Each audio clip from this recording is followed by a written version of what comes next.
किसान साथियों नमस्कार।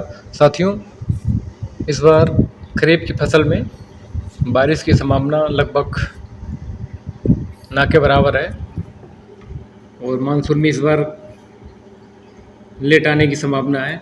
इसको देखते हुए किसान साथियों हमने कुछ क्षेत्रफल में मक्के की बुआई कर दी है।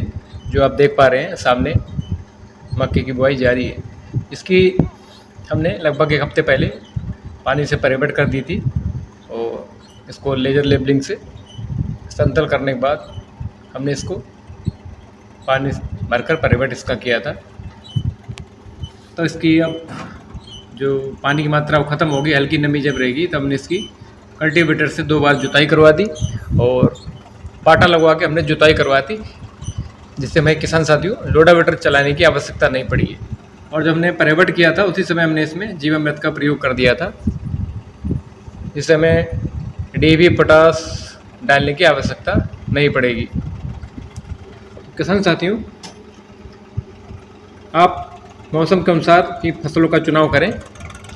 यदि मौसम सही है, मानसून समय से आ रहा तो आप धान की रोपाई करें, और यदि मौसम या मानसून जल्दी नहीं आता तो आप मक्के का ऑप्शन चुन सकते हैं। क्योंकि इस खेतों में हमारे यहाँ भराव के क्षेत्र किसान साथियों जनपद औरैया में, तो इसमें हम अक्सर बासमती धान की फसल उगाते थे। इस बार हमने इसमें ट्रायल के रूप में मक्का की बुआई कराई है। देखते हैं मक्का किस टाइप की होती है। 1121 मक्का है जो एग्रो स्टार की है।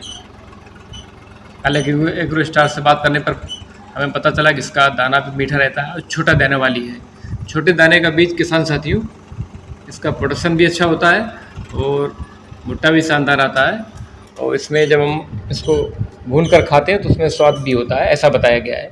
अब देखते हैं, हम भी किसान साथियों पहली बार कर रहे हैं और इसका प्रोडक्शन जब भी होगा उसके बारे में भी आपको बताया जाएगा। क्योंकि कई सालों बाद हमने मक्के की खेती करवाई है। इसके पहले भी इन खेतों में मक्के की खेती होती थी, लेकिन धीमे धीमे जब बाहरी जानवरों का आवागमन ज़्यादा हो गया तो लोगों ने मक्के की बुआई बंद कर दी। इस बार जानवरों का आवागमन थोड़ा कम है, तो इसलिए हमारे कई किसान साथियों ने मक्का इसके पहले भी बोई थी,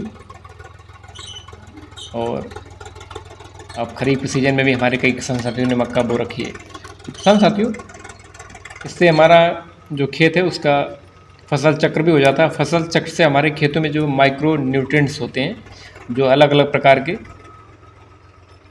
कल्चर होते हैं, यानी कि जो बैक्टीरिया होते हैं, वो हमारे खेतों में निरंतर कार्य प्रक्रिया जारी रखते हैं, जिससे हमारे खेत का संतुलन बना रहता है, साथ में पर्यावरण का भी संतुलन बना रहता है। तो किसान साथियों, ट्रायल ग्रुप में हमने इस बार एग्रो स्टार का मक्के का बीज बोया। आप देखते हैं इसका उत्पादन कैसा निकलता है।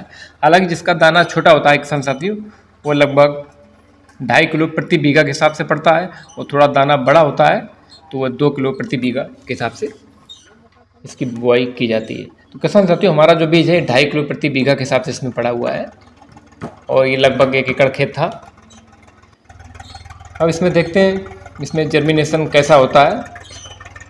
अब जैसा भी जर्मिनेशन होगा उसके बारे में आपको बताया जाएगा किसान साथियों। तो किसान साथियों, मौसम के अनुकूल आप फसलों का चुनाव कर सकते हैं। यदि ज़्यादा बारिश की संभावना हो तो आप इसमें धान लगा सकते थे। मैंने तो इसमें धान की जगह मक्के की बुआई करा दी इस बार। और जो इसके अलावा अदर फार्म हाउस हैं जो थोड़ा पानी भराव वाले क्षेत्र हैं, उसमें हम बासमती धान की रोपाई करवाएंगे। और बासमती रोपाई का भी समय आ रहा है, पौध लगभग अपनी अंतिम अवस्था में है तैयारी की। इसके बाद हम धान में बिजी हो जाएंगे किसान साथियों। तो किसान साथियों, मौसम के अनुसार फसल का चयन करें, इससे आपको उत्पादन भी अच्छा मिलेगा और आपको सुविधा भी रहेगा, जिससे आपको कोई दिक्कत नहीं होगी। तो इस प्रकार आप बहुत आसानी से खेती कर सकते हैं।